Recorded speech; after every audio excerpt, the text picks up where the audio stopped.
गव्हाचे दिंड तर तुम्ही नेहमीच खाल्ले असतील, पण आज आपण बनवणार आहोत पौष्टिक आणि आजीच्या हातची आठवण करून देणारे उकडवलेले बाजरीचे दिंड आणि पूजेसाठी ज्वारीच्या लाह्या।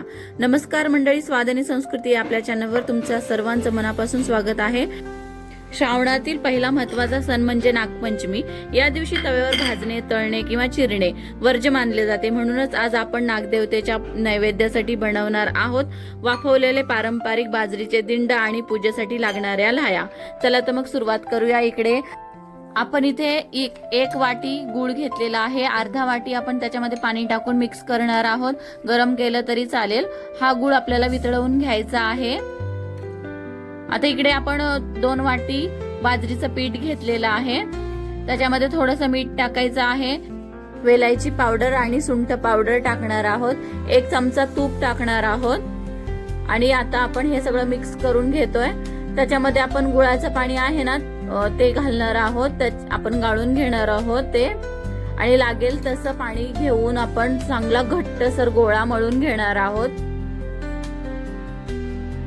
चांगलं घट्ट मळून घ्या। बघा अशा प्रकारे आपण आता चांगला हा घट्ट मळून घेणार आहोत। आपण आता हा 5 मिनिटं चांगला गोळा मळून घेतोय आणि त्याच्यानंतर आपण हे पीठ 5 ते 10 मिनिटं असं बाजूला ठेवायचं आहे। नंतर ताटाला आपण तेल लावून घेतलेलं आहे चाळणीला। हातालाही तेल लावून आपण छोटे छोटे गोळे तयार करून घेणार आहोत आणि त्याच्या वाट्या बनवणार आहोत असं। आणि परत आपण दिंड पण बनवणार आहोत। बाजरी ही आरोग्यासाठी अत्यंत पौष्टिक असते आणि श्रावणात वाफवलेले पदार्थ खाणे पचनासाठी उत्तम मानले जाते। त्याच्यामुळे बाजरीचे दिंड खायला अतिशय स्वादिष्ट लागतात। वाट्या आणि उंड्यासारखे आपले दिंड तयार झालेले आहेत। आता हे आपल्याला 20 ते 25 मिनिटं वाफवून घ्यायचे आहेत। बघा आपले वाफाळलेले बाजरीचे दिंड तयार झालेले आहे। वरून साजूक तूप सोडून त्याचा आस्वाद घ्या आणि तुम्हीही नागपंचमीला हे ट्राय करा। आता आपण ज्वारीच्या लाह्या बनवतोय। आपल्या ज्वारीच्या लाह्या नैवेद्याला लागतात। नागदेवतेला अर्पण करण्यासाठी आपल्याला ज्वारीच्या लाह्या लागतात, तर ते आपण करतोय आता। त्याच्यासाठी आपण बघा घरात जो वापरतो ना ती ज्वारी घेतलेली आहे, कारण की आम्ही लहानपणी ह्याच ज्वारीच्या लाह्या खाल्लेल्या आहेत आणि आमच्या घरी असेच बनवतात। ह्या आपल्या ज्वारी जी आपण खातो ना ती ज्वारी घेतलेली आहे। ते चांगली स्वच्छ निवडून आणि धुवून घ्यायची आहे। 2-3 पाण्याने धुवून घ्यायची आहे। पावडर वगैरे असते ना त्याच्यामुळे।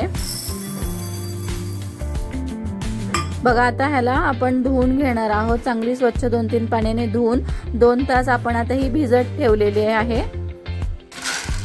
आता हे पाणी आपण नितरून घेतोय 2 तासाने। ज्वारीचं पाणी आपण 10-15 मिनिटं असं नितरवत ठेवणार आहोत। नंतर एका सुती कपड्यावर त्याला काढणार आहोत, पुसून घेणार आहोत। चांगलं कोरडं होईपर्यंत तसंच ठेवणार आहोत। अगदी 1 तास अर्धा तास लागला तरी चालेल। आपण चांगलं त्याला नितरवून घेणार आहोत। हो का, अशी झाली पाहिजे। मग नंतर एका कढईमध्ये 4-5 चमचे असे आपण मीठ घेणार आहोत। तेही आपण चांगलं गरम करून घेणार आहोत कढईमध्ये मीठ। आणि नंतर ते आपण लाह्या टाकणार आहोत त्याच्यात। लाह्या ही चांगल्या भाजून घ्यायच्या आहेत। बघा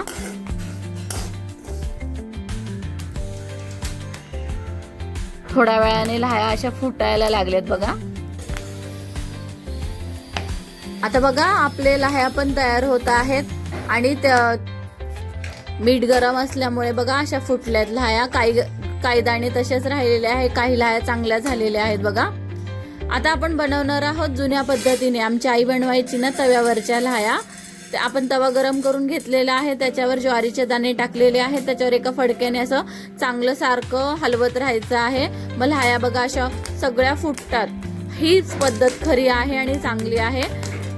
नागदेवतेच्या नैवेद्यातल्या लाह्या आपल्या तयार झालेल्या आहे। तुम्हाला ही पारंपरिक रेसिपी आवडली असेल तर चॅनलला लाईक करा, शेअर करा आणि सबस्क्राईब करायला विसरू नका। तुम्हाला सर्वांना नागपंचमीच्या हार्दिक शुभेच्छा। धन्यवाद।